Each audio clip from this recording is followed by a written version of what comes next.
honesty, how the heck does it happen so quickly? 1 minute it's Sunday, and you're thinking the week is a coming, and then next thing you know it's Thursday, and you're going, where, what, where, how? It just happens. Grace, am I right or am I right? She's saying yeah. She's saying for sure, Daddy-O.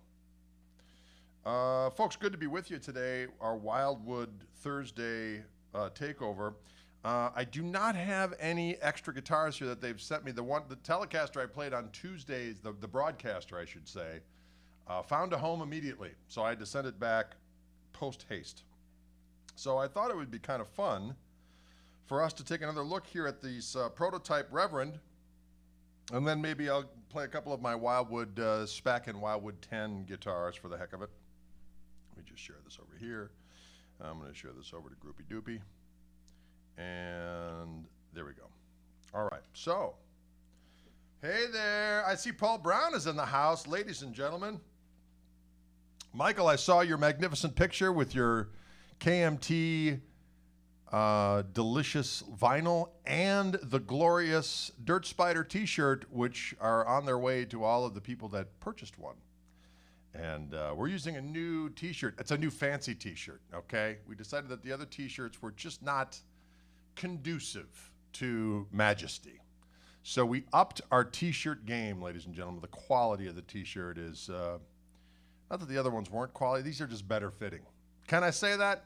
They fit better. I'm not going to say that, Mike Lustig. No string trees, nice. Yes, yes. This is going to be a glorious weapon. I had an idea for a guitar. So as many of you know, and maybe some of you don't, so I'll reiterate, I do have a signature Reverend guitar called the Gristlemanster, of which this orange specimen right here is one.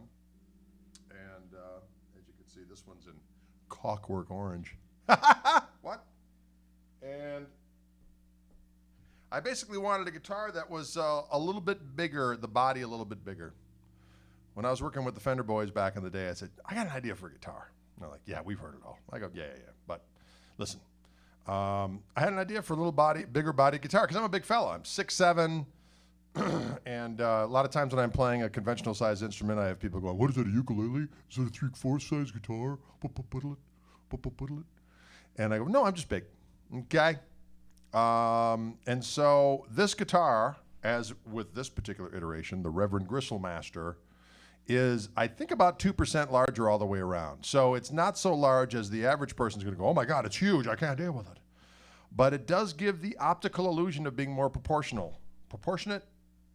I'm going to say proportionate to the larger fella or woman or whoever it might be. Troglodyte. Maybe it's a Sasquatch that wants to strap on a mighty guitar and start rocking the wood, the forbidden, mysterious wood with a guitar.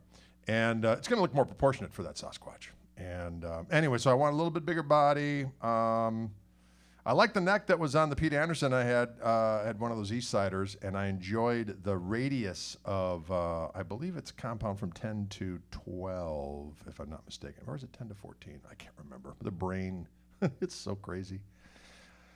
Anyway, but I wanted just a little bit bigger neck as far as the thickness of it. So we did that, although it's not real thick. There is an extra thick one, a large baseball bat-like neck with a little bit of a V on it, that Wildwood did a special run of, which are available actually right now at Wildwood. You can go online and they have the black Gristlemanster has a larger neck profile.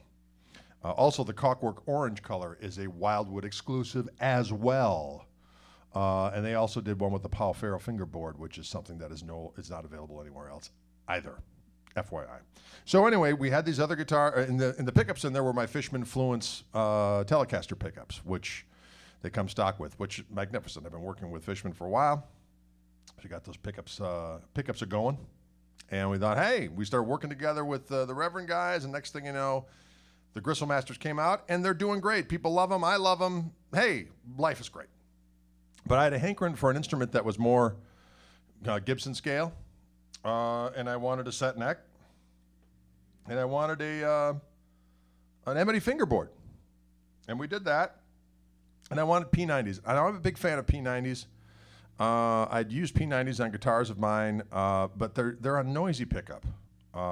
Because they are single coil, but it's a bigger coil, it seems that they're even more susceptible to whenever you give them give them a little heat, a little moisture as far as the heat is concerned, some distortion. It gets a little, can get a little, like there's no escape from the oil. You know what I'm saying? It's scary.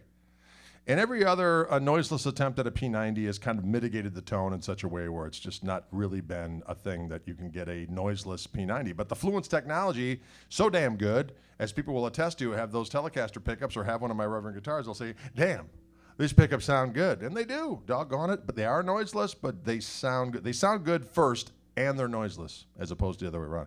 They're noiseless, and they sound all right. That's usually kind of the modus operandi with noiseless single-coil style pickups. So those pickups, as I said, on the Reverend guitar, my other signature set of Fluence sound magnificent. So I wanted to do something with P90s. So we voiced the P90s. We had the voicing almost set and ready to go, and then COVID-19. COVID-19 came along and screwed up our whole timetable. So the pickups were supposed to be out by Summer NAMM. The guitar was supposed to be out by Summer NAMM. But like so many other things, due to the calamity that's going on, everything got pushed back. So, hey, you know what? You must adapt. You must pivot. You got to pivot. You got to adapt. Right, Grace? You got to pivot. You got to adapt. Doggone. So the pickups I do not have yet. I did talk to Ken Susi from Fishman last week, who's also in the band Unearthed, I might add. He's a rock and roll savage. He called me up and he said, hey, we got a set of the pickups for your final approval, and we're going to send you they got another prototype of my P90 fueled Gristlemaster. I guess I don't know what we're going to call it. Ken and I are going to talk about it with Penny, and we're going to figure out what we're going to call it. Is it going to be just called the Gristlemaster P90? We don't know. We're going to figure it out. But the guitar is coming in January. It's going to be available in January, probably in stores in February. That's what we're hoping for. If the world, well, I'm not even going to get into what possibilities lie before us. But all things being equal, okay, we're going to say January or February. And so these in this guitar are still the regular P90s from Reverend, which sound great. So when I think of P90s, especially in this guitar, is the neck pickup has this glassy but yet real thick.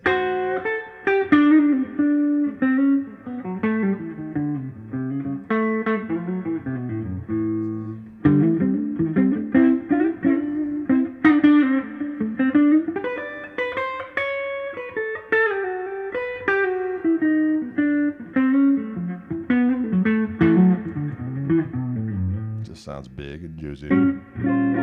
Now the bridge pickup is kind of got this squawk to it. It's quack.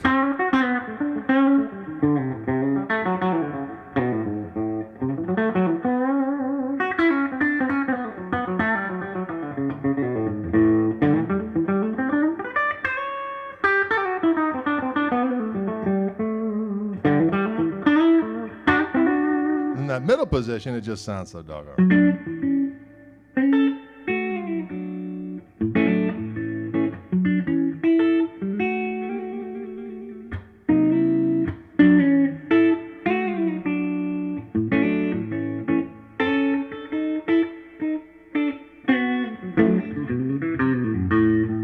Right? It sounds so doggone. Carl says it should be called the Defenestrator 90. Yeah, but we don't want people to throw it through their windows, Carl. That's what defenestration implies. You know what? I'm drinking this Spindrift beverage, and when I did one of my little interviews for the podcast, the Chewing the Gristle podcast, have you signed up? Have you subscribed yet? Doggone it. We got so many people on there. We got Joe Satriani, we got Deke Dickerson, we got Mark Lettieri, we got Mateus Asado. The Mateus Asado one just dropped. We've got Robbie McIntosh is coming. We got Joe Satriani on there. We've got doggone Steve Lukather, for pity's sake. Johnny A., Josh Smith, Kirk Fletcher. Good Lord, the hits just keep on coming. Diggity dog, Andy Timmons. Pa! Anyways, I did one with Jeff Garland the other day. It's not up yet, but it will be. And he goes, have you tried this Spindrift? They got one that's like, the tea with the lemonade. What do they call that? I go, Arnold Palmer? He's like, yeah, they got no, bro. And doggone if I didn't buy it, and I thought it was delicious. My wife thinks it tastes awful. Well, the only thing good about that is that since everybody in the family thinks it tastes awful, that means there's more for trade. More for trade. Mm-hmm.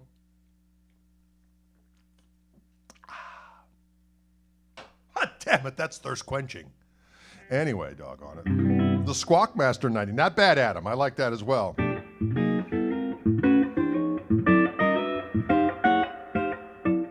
So we're calling this color Tosa Turquoise, which I thought was good because I live in Wauwatosa, Wisconsin. The short, abbreviated word, abbreviation for Wauwatosa, people say Tosa. So I thought Tosa Turquoise sounds cool. Right, Grace? Sounds cool. Just going, yeah. Anyway, they sound so doggone good clean. They got a little bit of that thick.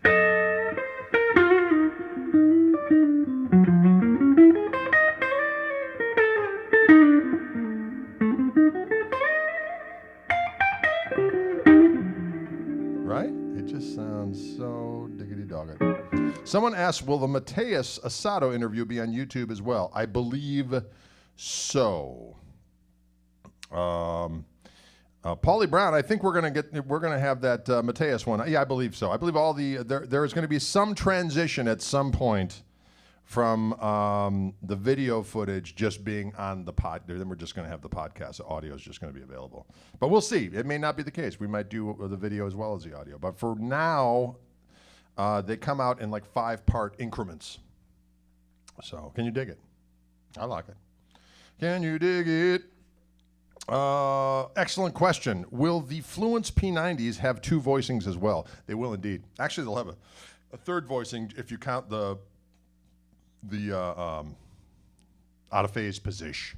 So it's going to have 2 voicings. The first voicing we kind of centered around more of a vintage P90 type of a sound, which I was aiming for, again, kind of the paradigm of this, where you got that glassy but yet girthsome neck pickup.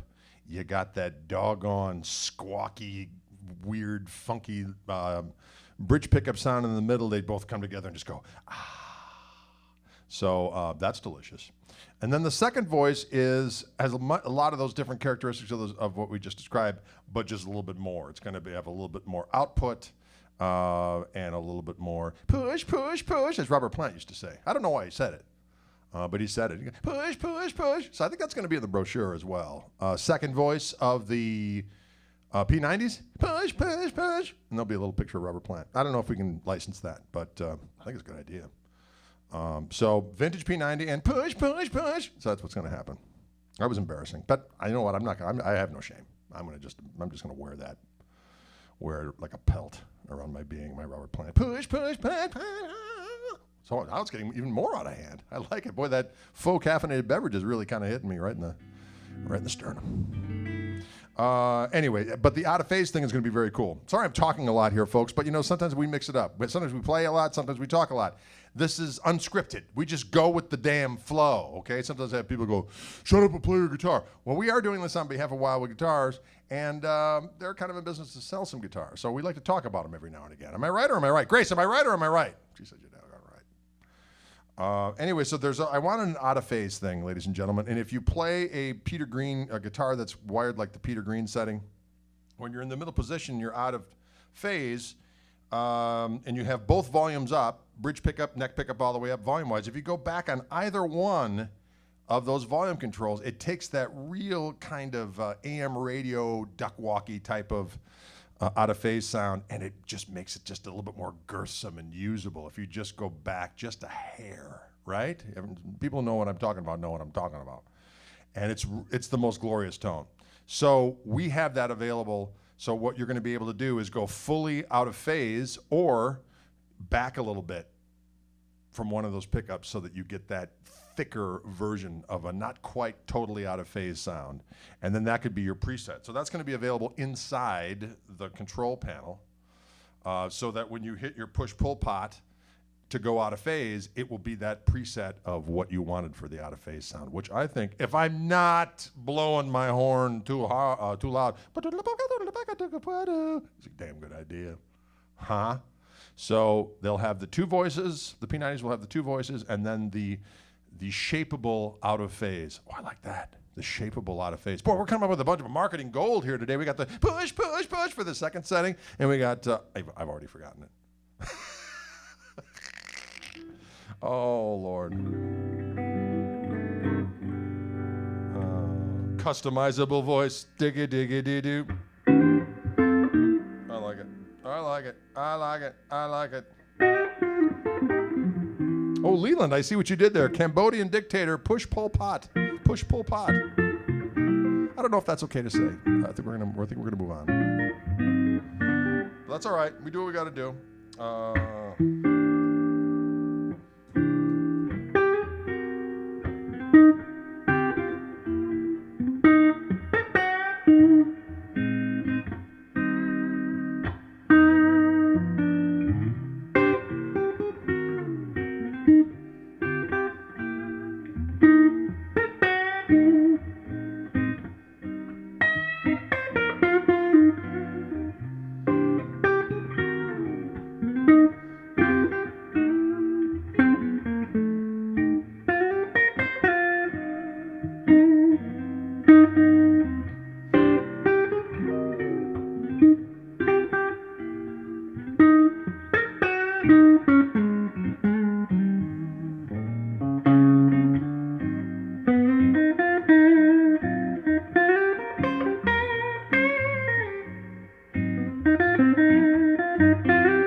Can you dig it? Kind of Kenny Burrell-esque. It was very Kenny Burrell-esque, if I may be. So that was what I was going for. That's the thing off the Boy, the brain, you know, as you get old. What's that doggone record called? Come on, help me out, folks. You know what I'm talking about. It's the one with...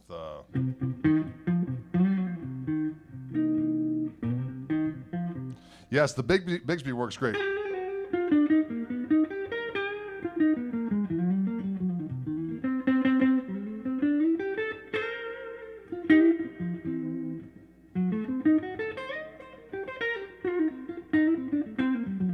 Wait, is that the same can as last time on the drum kit? No, it's a new one. Midnight Blue, thank you very much. Doggone it. It's a little scary every now and again. I keep on forgetting stuff. And then I saw this Someone was talking about this the other day. It's that it's a sign of spiritual enlightenment when you start forgetting stuff. Grace, did you realize that? Yeah. That's a sign of, I don't need that anymore. Those facts aren't important.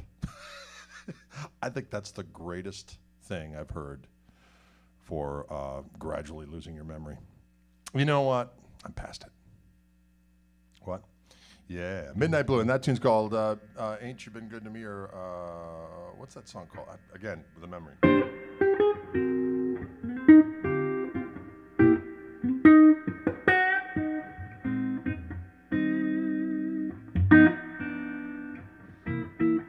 Right? I like it.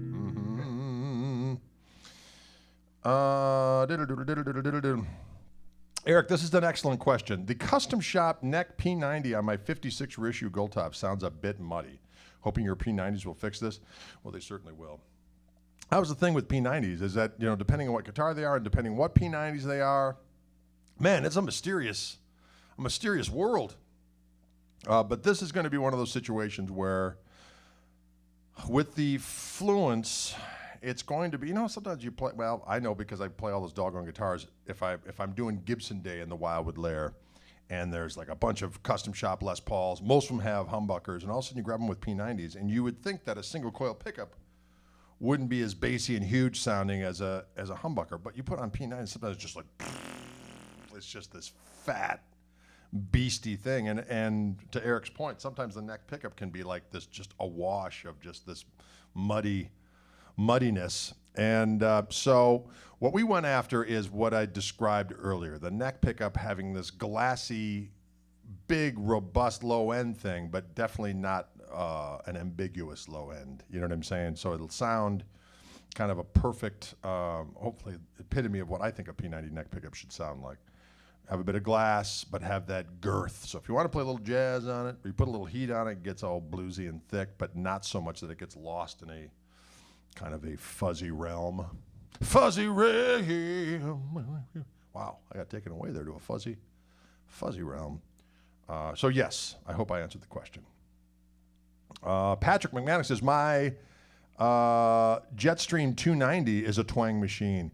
I'll tell you what, folks, I'm not going to lie to you. The P90s that are on the Reverend guitars sound great. And a lot of people who are P90ites, gather around the fire, P90ites. Wow, sounds like a party of P90ites. A lot of them love the Reverend pickups as a shining example of what P90s should be. So anyway, these P90s sound great. Okay,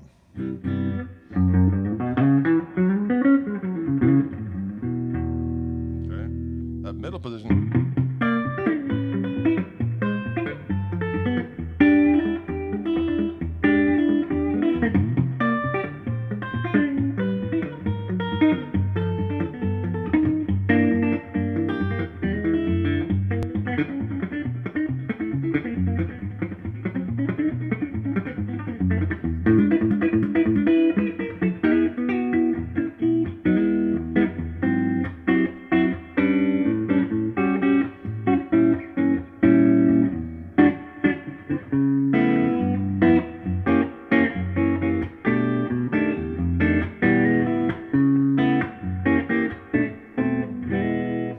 Nick asks, can you put some heat on all three positions? I certainly can. And I'm going to do it with the pedal as opposed to the amp. We could do both, but let's try the pedal first.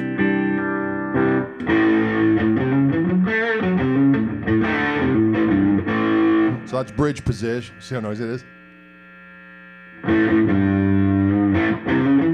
When it has the Fluence, obviously that sound won't be there.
I'm using that little that new pedal of mine, that little collaboration thing I did with Tone City. It's called the Little Heat pedal. One day I'll get my Gristle King out and the Little Heat, and you'll hear them both. But this is just a Little Heat pedal. Here's the middle position.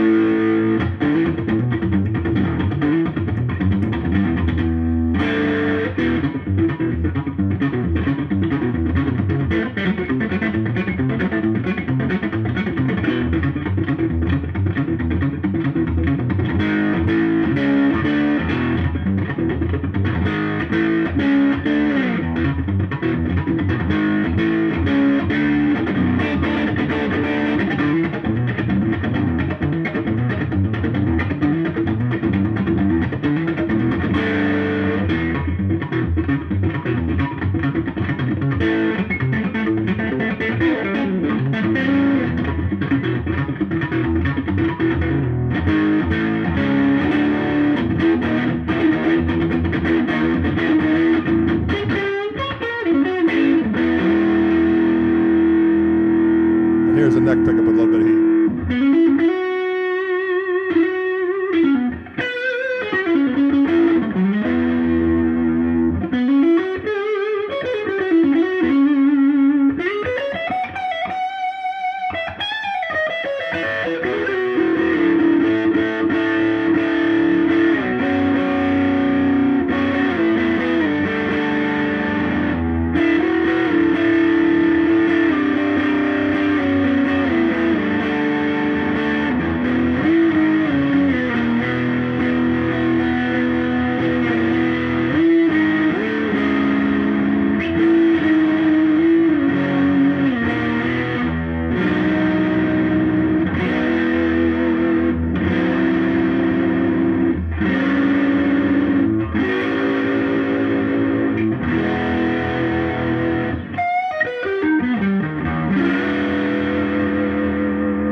Sounds good, right?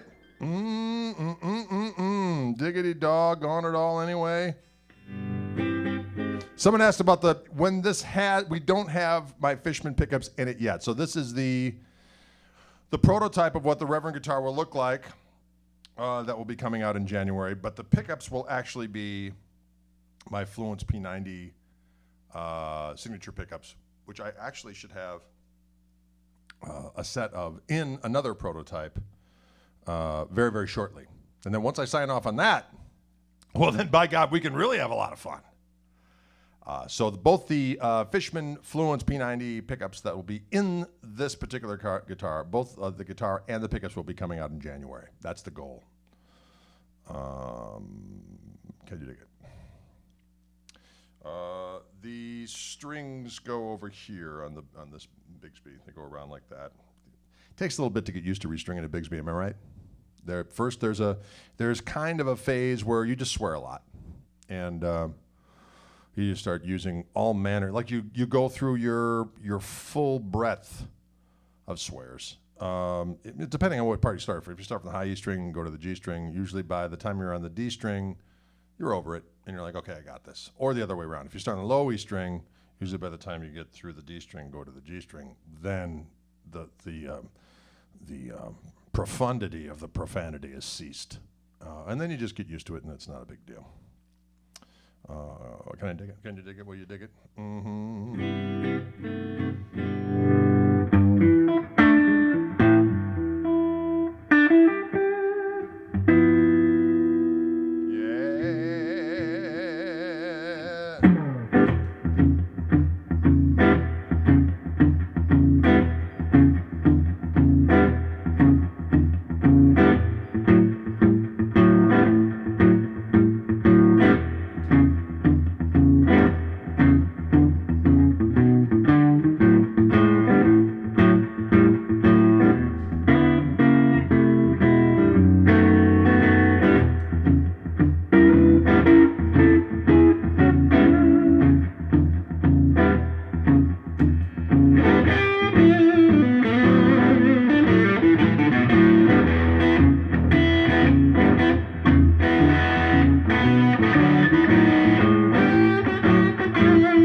Can you dig it? Some fun with the doggone Reverend prototype for what will be my next signature guitar with them. And I'm sure Wildwood will do some proprietary colors. This one is going to be a production line color, which we're calling Tosa Turquoise. Yeah, there's going to be other two colors. They're going to be coming soon. And then I'm sure Wildwood will do a special color. We'll probably talk about it soon with them. Yes, this looper is a Ditto, a TC Electronic Ditto X2 looper. Sometimes it's fun to play with the looper, right? Sometimes it's fun to play with the looper. Another thing I like about P90 is that they sound great for slide because they're just so thick and juicy.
Up for reals. Tune it up for reals. Open G tuning, ladies and gentlemen, for the kids. It's good for you. And so the low E string goes down to D, the G, A string goes down to G, and the high E string goes to D as well. Everyone get that? There's going to be a test. There's going to be a test. You're going to get a phone call. You have 10 seconds to describe what open G tuning is, or else you will be harvested for a feast with the aliens. Whoa!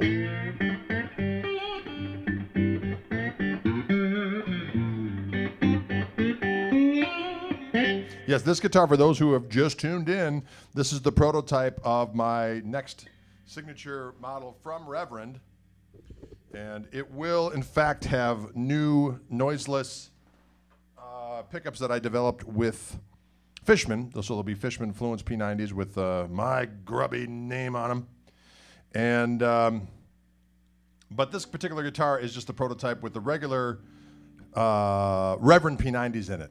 I should have another prototype very soon, loaded with the Fishman P90s for my final approval very, very soon. And so these doggone guitars should be coming out in January or in February. I think they're going to be in stores. That's what we're aiming for, doggone it.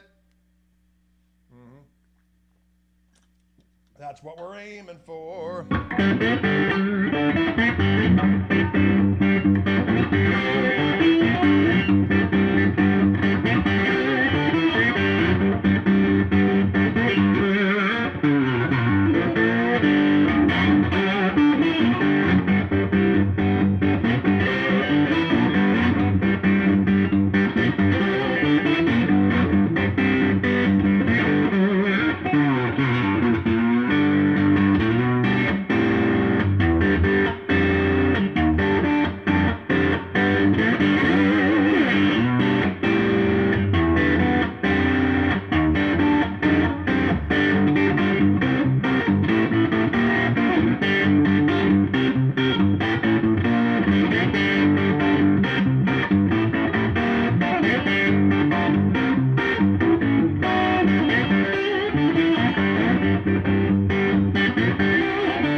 Right? Woo! Yeah, buddy. Feels good. Yeah.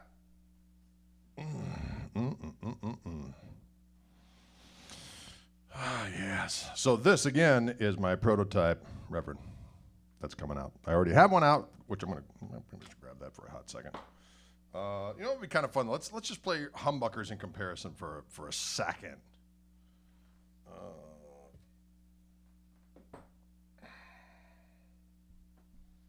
So this is a Wildwood spec, Gibson Custom Shop Wildwood spec 57 featherweight. It's really light, but it's not weight relieved. It's just light, which is fantastic. Is the action raised for slide playing? No, it's not, Mark. I just adapt to whatever guitar I'm at playing slide. The glass helps me not push down too hard, you know what I'm saying?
Right?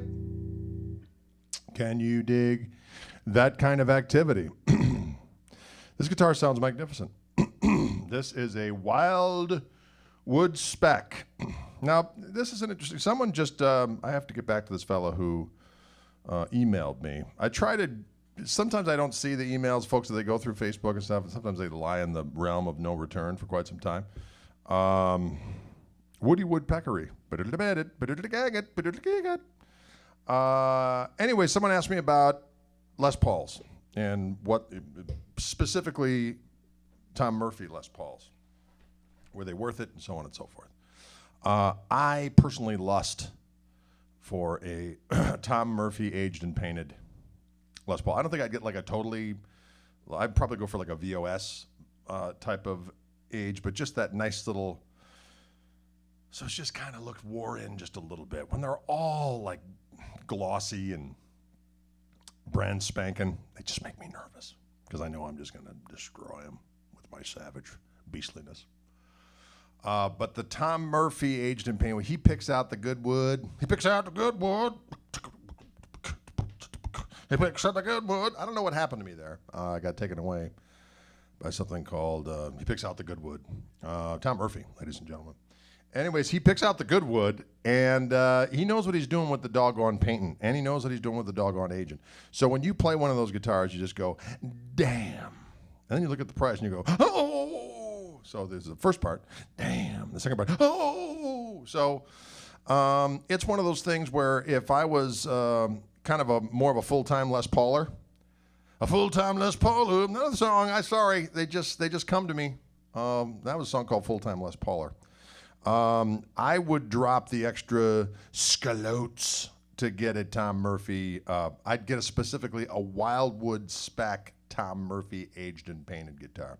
The Wildwood spec ones are just, there's just a little extra something about them. Back in the day, there was a lot more something about them in terms of there were things that the Wildwood specs did that the regular, there still are a few things that differentiate them, but they used to be even more drastic. In terms of the Wildwood ones are just, in my opinion, a step up, just in what's all going on there. And from the pickups, there's special pickups that go in the Wildwood ones. The guitars have to be a certain weight. There's all kinds of stuff. Old Steve Messplay, I'll tell you what, he's a smart son of a gun from Wildwood, and he always thinks of things, along with Steve Stewart and the rest of the fellas, to come up with things to make the next iteration of the Wildwood specs that come from the custom shop, as far as Les Pauls are concerned, something unique and something that you can only get at Wildwood. Wow, I don't know what happened there. So I'm a big fan of the Wildwood spec versions of the Les Pauls. Not that the regular custom shop ones aren't magnificent as well. They're great.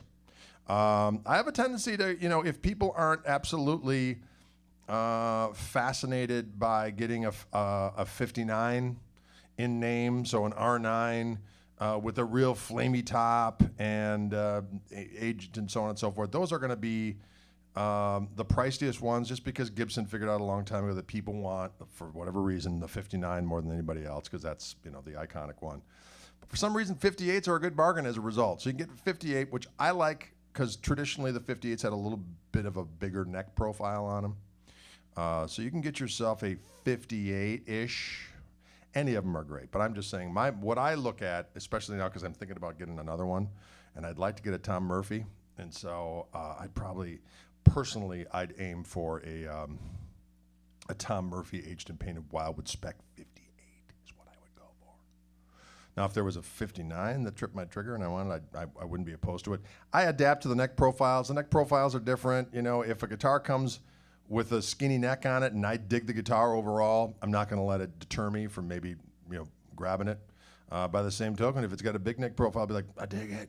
I just adapt, and that becomes that guitar's thing. You know what I'm saying? Oh, I want to play that guitar because I'm in that mood for that particular neck shape and so on and so forth. Anyhow, so that's what I would aim. Now, as far as the colors, that's an interesting thing too, because there's so many different variations. I was kind of at first not really into the kind of the yellowish version, although that's what most of the bursts look like now. So that's what they faded to. But I've come around. So that greenish yellow, I'm all about it. So sometimes I see a guitar like that with a little bit of flame on it, and I'm like, yeah. But other times I just see a regular cherry sunburst, and I go, ooh. Sometimes I see the tobacco sunburst, and I think, hi. So I like them all. So I just got to find something that I like. And one of these days in the orange room here, you will see me with another bursty burst at some point. We'll see what happens. We'll see what transpires. But that's what I kind of look for when I look for those guitars. This is a good question. Mark Knight asks, can Wildwood Spec PAF pickups be ordered separately? I do not believe so. It's something you got to get right on the doggone guitar, which is part of the mystery. The Wildwood Spec pickups are a thing of glory, and they're only available on the Wildwood Spec Les Pauls or Gibson Wildwood Spec Gibsons. Can you talk a little bit about string action height and what you prefer? Paul, I am not extraordinarily picky. It's kind of funny, the way Reverend sets up their guitars, because when you get a guitar in the mail from Reverend, well, let's put it this way. If you get a guitar in the mail from Wildwood, it's going to be fantastic, because they're going to want to know how you want it set up and so on and so forth. If you just do the standard setup for me, it's going to be magnificent. Sometimes when guitars come out of the box, depending on how long they've been in the case and so on and so forth, sometimes there's a struggle. But I will say that the Reverend guitars, when they send me a guitar, that's the way I play it. So the same setup that you get when you get your Reverend guitar is the same setup I have on mine. Although I do have a tendency to take off the 3-string tree and go to either a 2-string, or I'll just take the whole damn thing off, just because I like to do. There's some business I do behind the nut. That sounds weird, but I think you know what I'm talking about. A nice pinstripe flame. Yes, you know, I have, sometimes I like the real quilty flame. It's amazing, because most of the Les Pauls that I think I can speak for a lot of us when we were youngins. 1982, I remember there was a Dwayne Allman, retrospective guitar player magazine. The whole magazine was dedicated to Dwayne Allman. And you saw that Les Paul on the cover, and you're like, I need one of those bursts. That's what I want. And it just seems so bursty, like, or you see Jimmy Page's, but there'd be the right picture, and you'd see the burst, like, oh, look at that. Or you'd see Billy Gibbons or Peter Green, yada yada yada. But so many of the tops now are like 10 times what those were, and those are cool too if that's what you're into. And there's sometimes I'm totally into that. But for me, I kind of just like more of a subtle thing. And then there is a whole argument about how the plainer maple tops sonically sound better because of X, Y, and Z, just the nature of the wood and the properties of the wood. But boy, that flame it's intoxicating. You know, Les Paul is one of those guitars where you just like to look at it.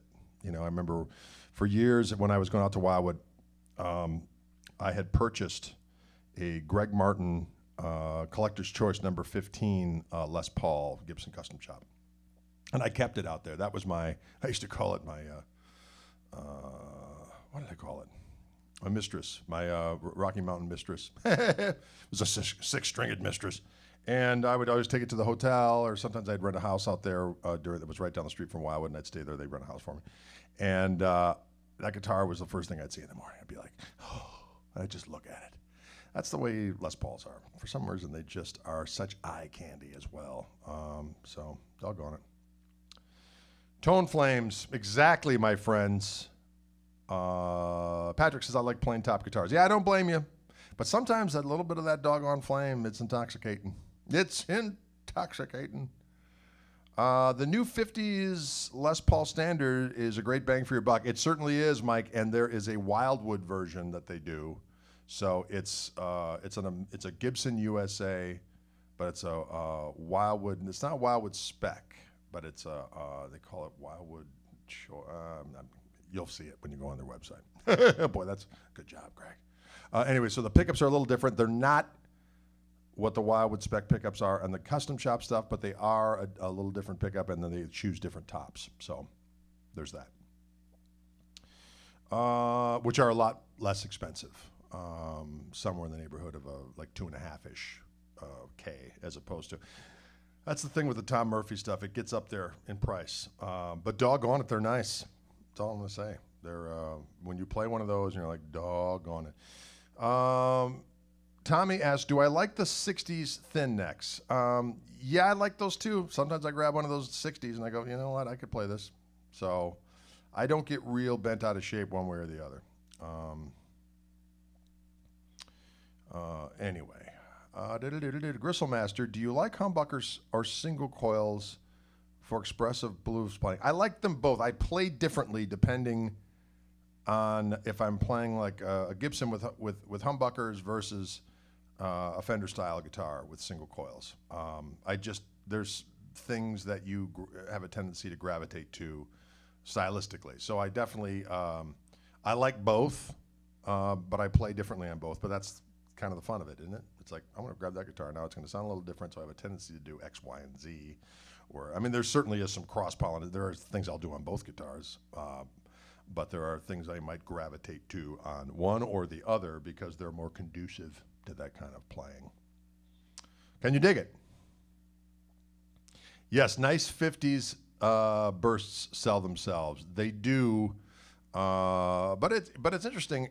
I play a lot of those guitars when I'm out at Wildwood, and they all sound a little different. So it is, the videos have been effective for folks to be able to go through one to the next one, like, I really like the top on this one, but this one's got a little bit more of a mid-range thing, and the other one's got a little bit more of this. You could definitely hear the difference. So, but yeah, you're right. They're all intoxicating. It's not like you would like, well, yeah, I'm not going to get that one because of.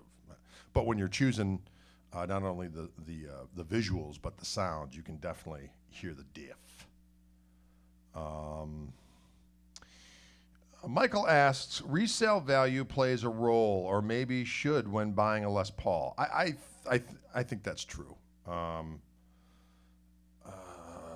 Absolutely. I mean, it's not like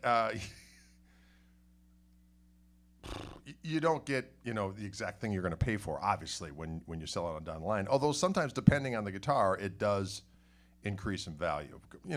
Some of the more collectible stuff, where if it's a collector's choice or a limited, obviously anything limited edition is going to be worth more dough. But I will say that if you buy a custom shop Les Paul, that guitar is going to retain its value much more so than a lot of other different guitars. And maybe even will increase if it has any kind of degree of limited edition to it. A limited edition. Any chance of some greenie while the Les Paul is on hand? Ooh, maybe so.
That's one of my favorite little. Before the Beginning, that song is called. The Peter Green collection with Fleetwood Mac on the. Boy, the brain is working great today. Fantastic. Off the Then Play On record, which is the same one with.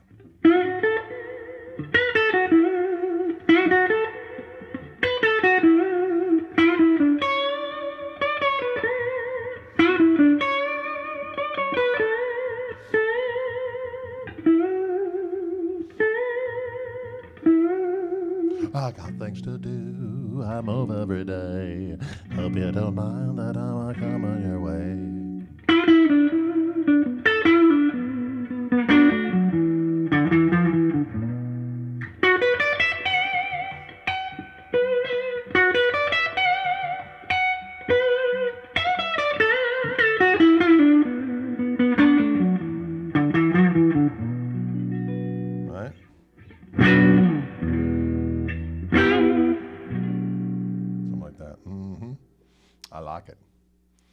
Folks, it's about 4:03. Any last questions out there? Philip says, Greg, thanks for the stream. What did you do for ear training when learning? Are you, well, there wasn't really a particular method I learned for ear training other than I just listened a lot to records and just tried to pilfer it off. I did go to school for music, so I did take an ear training class. But most of the time, I just play along with records and figure stuff out, and then I just remember it. I've got a pretty good memory for stuff. So, someone asked about the new Trio record. Well, we have narrowed it down to 12 tracks, which are pretty well mixed.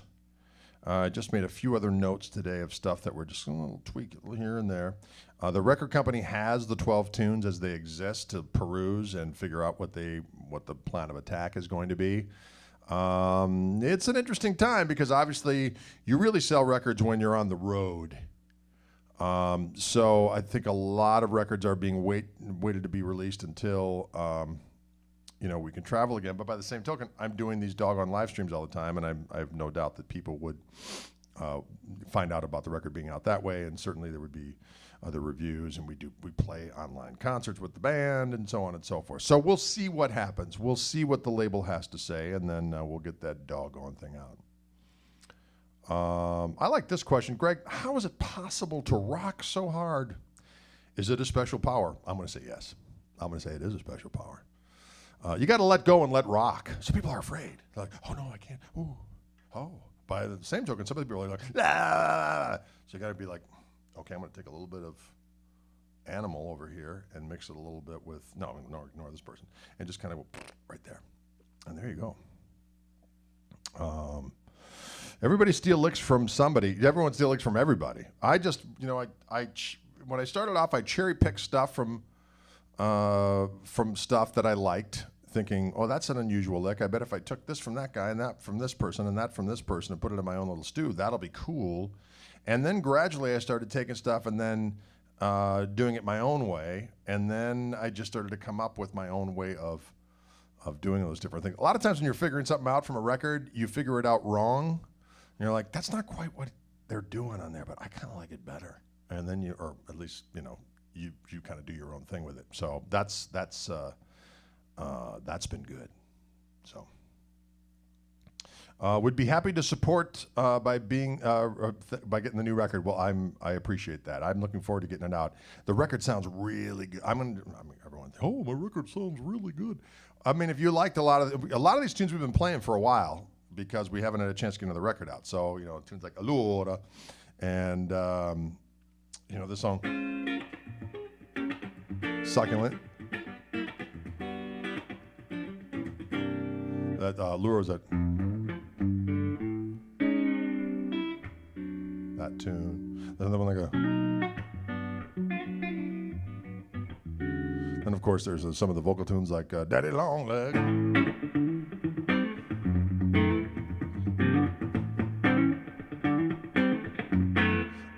And then there's Funky Claw.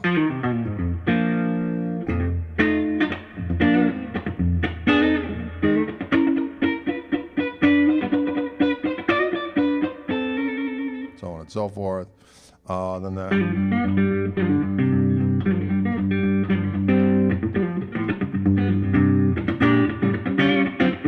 and of course, we can forget Luna Girl.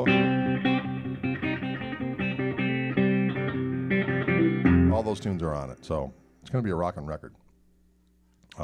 What model is that Les Paul?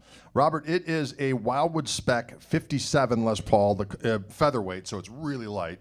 It's not weight relieved, it's just really light wood. And it is in the color of sweet cherry. It's got a little bit of flame on it, just a little bit. Can you see that? A little bit of that sweet flame. And the pickups on this one are my Fishman Fluence open core classic humbuckers. They sound damn good.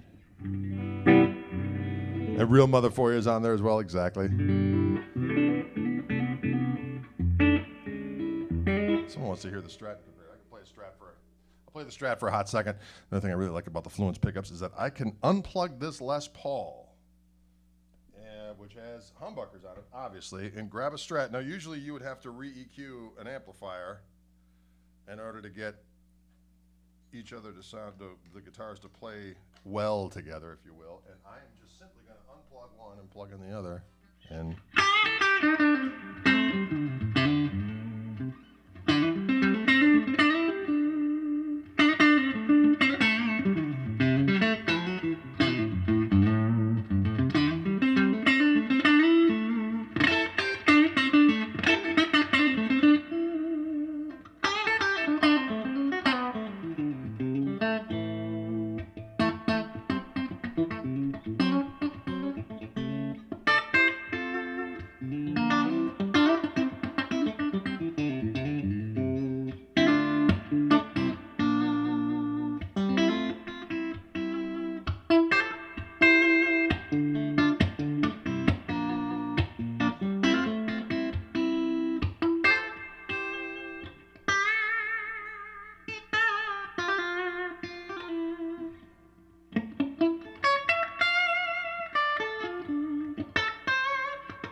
that sounds good.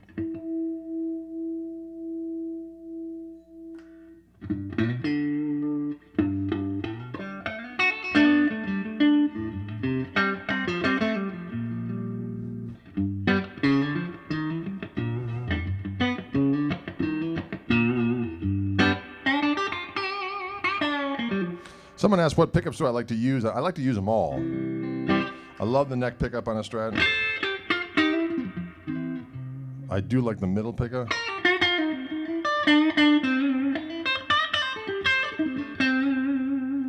Bridge pickup. The two position.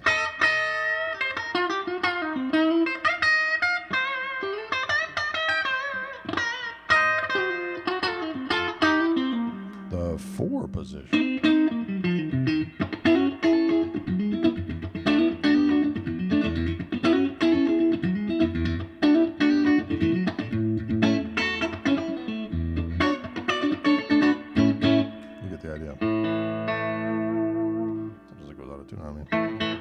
You get the idea. Greg, you mentioned Mel Brown in a recent video. I was shocked that anyone heard of him. I met Mel a few times in my hometown of Gulf, Ontario.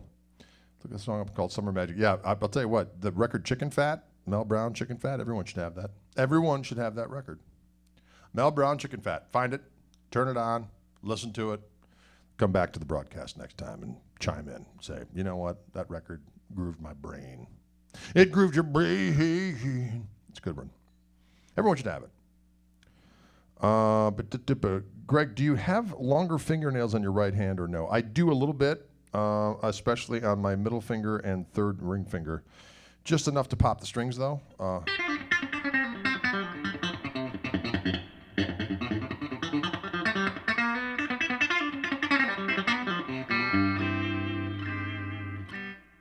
So just a little bit. As long as I have a little white above the cuticle, I got enough to pop the string.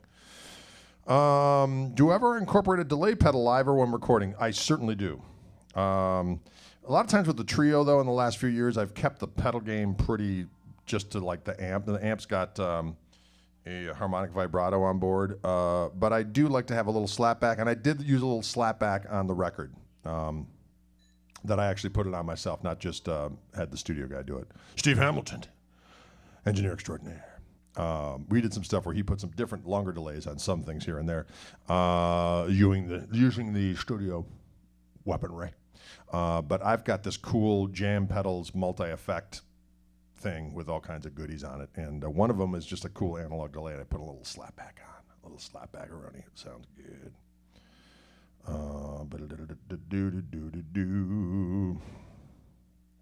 Anyways, well, listen, folks, thanks so much. Robert asks, any suggestions about practicing a vibrato technique? Boy, that's a hard one. I do a bunch of stuff on vibrato in various different books, especially on the on that Guitar Clues Operation Pentatonic book. I do stuff where I like do a thing. You hit a note, bend it up a whole step, and then add vibrato. Especially on the top 3 strings.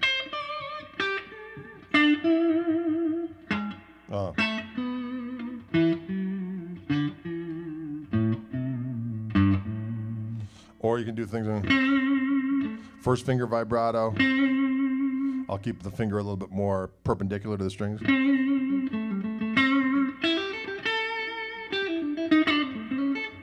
Everything else I got a little bit more of a horizontal slant to it, you know what I mean? Sometimes I'll use my second finger, especially up in this second position of the pentatonic. I'll use that second finger right there. Then go to the third finger.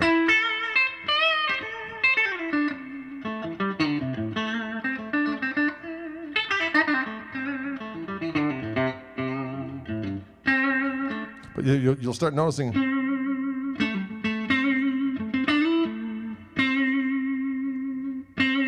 Yeah, it's different. Some is at the wrist, some is it's, I'm just literally doing my elbow. And then this is more of that's a wrist thing there, this is elbow.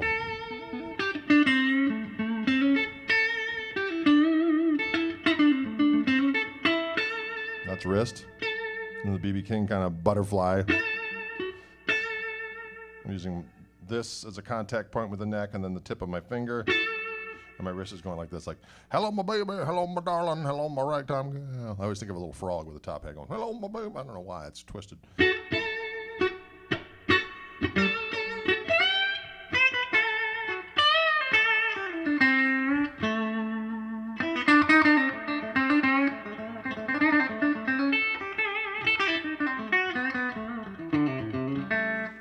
Dan says, back in 2004, you were an instructor at the Duquesne University Summer Guitar Workshop that I attended. I still think about your presentation because I learned so much. Thank you. Well, thank you very much, Dan. That's very nice. 2004, I think that's when I also performed there with that trio, the drummer, and who was the bass player? Dan, if you remember the bass player's name, I'd like to know. He had an Italian last name. I remember that. But he was buddies with a guy who was from Pittsburgh that played with Roy Buchanan. He laid on me 2 board mix. They were like from radio trend, like live on the radio type of things that Roy Buchanan had done. One was in upstate New York someplace, and I don't know, but these 2 things were delightful. I still have them. I'd like to get in touch with that fellow again. How does Clapton control that floating vibrato? Well, Clapton mostly...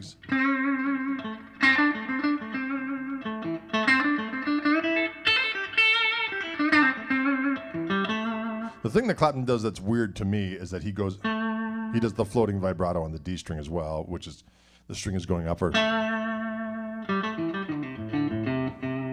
It does on the A string.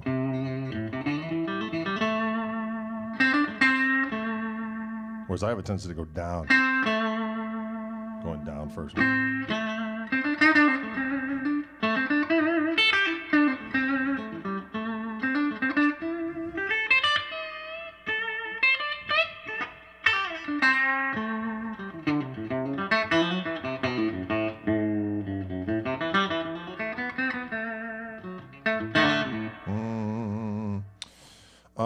Peter asks, what's the story with the turquoise P90 crystal behind you? We just talked about that for the whole first part of the broadcast, Peter. So you can, it's the prototype for my next Reverend signature guitar that's coming out in January/February that will have new signature P90 pickups that I'm doing with Fishman on board. It's Gibson scale, set neck, ebony fingerboard. We'll have the new Fishman pickups. It's got that glorious Bigsby on it that works, and that color is what we're calling toasted turquoise. There'll also be 2 other tone hues, and I'm sure Wildwood will do an exclusive color of some sort. Will you ever tour east of the Mississippi? Well, thank you very much. We'll get out there as soon as we're able. Really, that's what we're trying to do. Jeff Mangoni. That could be it, Dan. Jeff Mangoni. Maybe that was his name. Nice guy. Great bass player. Anyway, Isle of Wight, 1970. Little Jim Hendrix. Mm-hmm.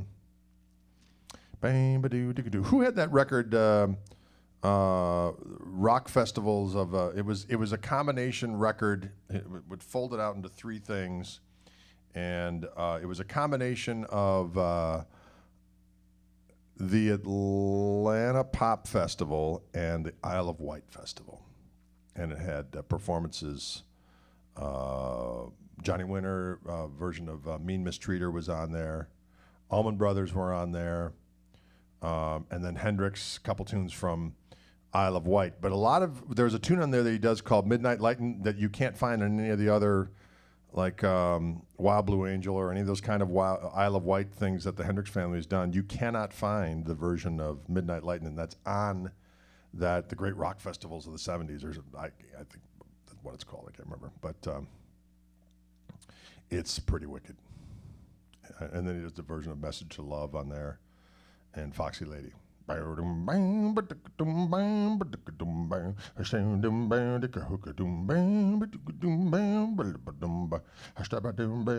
Listen, folks, I got to roll. It's 4:19. Thanks so much for tuning in. Thank you, Wildwood, for your continued support out here as I'm in the wilds of Wisconsin and unable to get to Colorado. We will be continuing to have new guitars sent to me by Wildwood that I will play in the Orange Room that will actually be for sale, that you can hear and smell and taste. Well, you won't be able to smell them or taste them, but you can hear them at least and see them.